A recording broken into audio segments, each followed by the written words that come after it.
where the French come in is, it's introducing like, and then you have all of these other rules on top of everything about honor and chivalry, but also courtly love, and also, like human desires, and like everything falls apart in the end, right? The poem is about that, and it's about Morgan Le Fay saying, your society doesn't work. Yeah. And it was written at kind of the end of chivalry, the Middle Ages into the early modern period. This is the beginning of a time of great transition, right?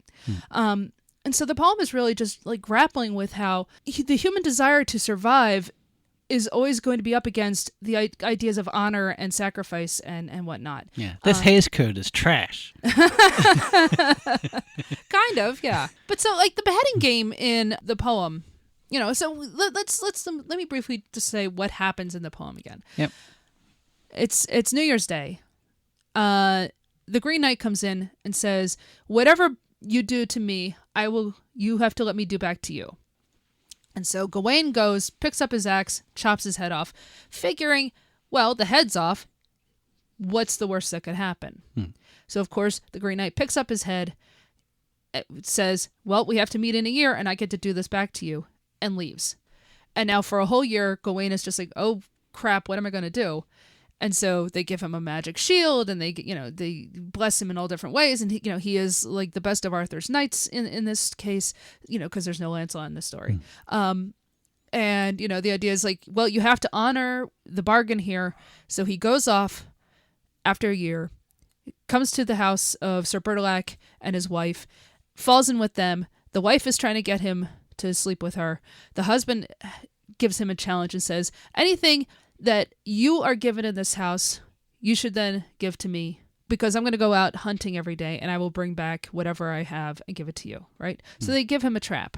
Yeah. Because the wife is giving him the green kirtle. Gosh, I guess that is the old term for it.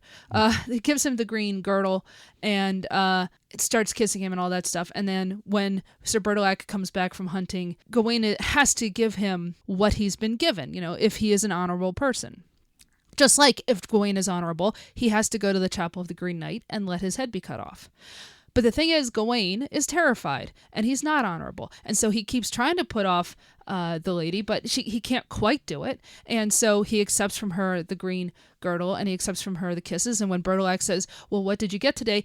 He says, well, I got these kisses. So he's in kind of a sticky situation, because he won't give Bertilak everything he's been given, because he's been promised that this green girdle will protect him from being decapitated. Well, so isn't it 3 days, and each day, the first day he gets 1 kiss, and the next day he gets 2 kisses, last day he gets 3 kisses and takes the girdle. Yeah. And he just gives back the kisses but doesn't give back the girdle. Right, yes. Yeah.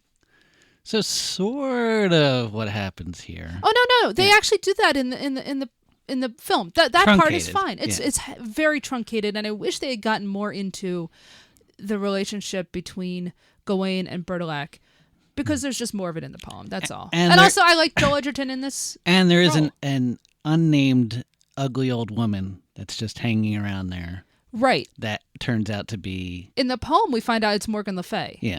She's sort of there as...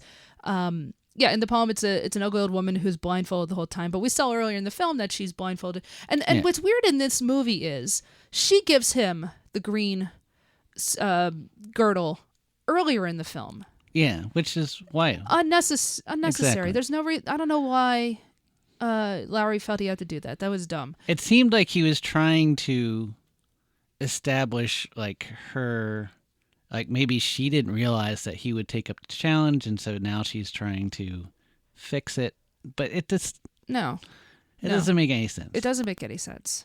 It doesn't work. It's unnecessary. Like, it's cool looking when she like carves the runes and everything and stuff like that, but it's... Yeah, I mean, it's not like that stuff doesn't look good on screen, but also just a moment about the runes. Mm-hmm.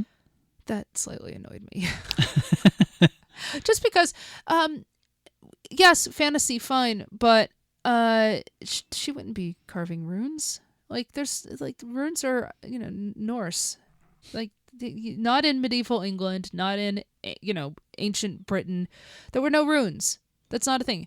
I mean, Saxons had runes, yes, but the whole point is these are not Saxons. They even bring that up. Well, Morgan, she travels in weird circles.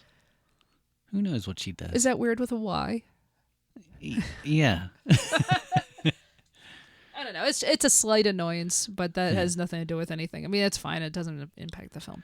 I like not knowing Morgan Le Fay's reasons for anything. Yeah. Like that's good. I Yeah. like when the wolf, when the fox says, like he's as wild as I am, and maybe she's the fox, who knows, or maybe she's talking through the fox. Right. Yeah, that jives, but it's very hard to figure out. It's her muddled. character. It's Yeah. muddled, and I don't like that. It does feel like it's just kind of throwing in things for no reason.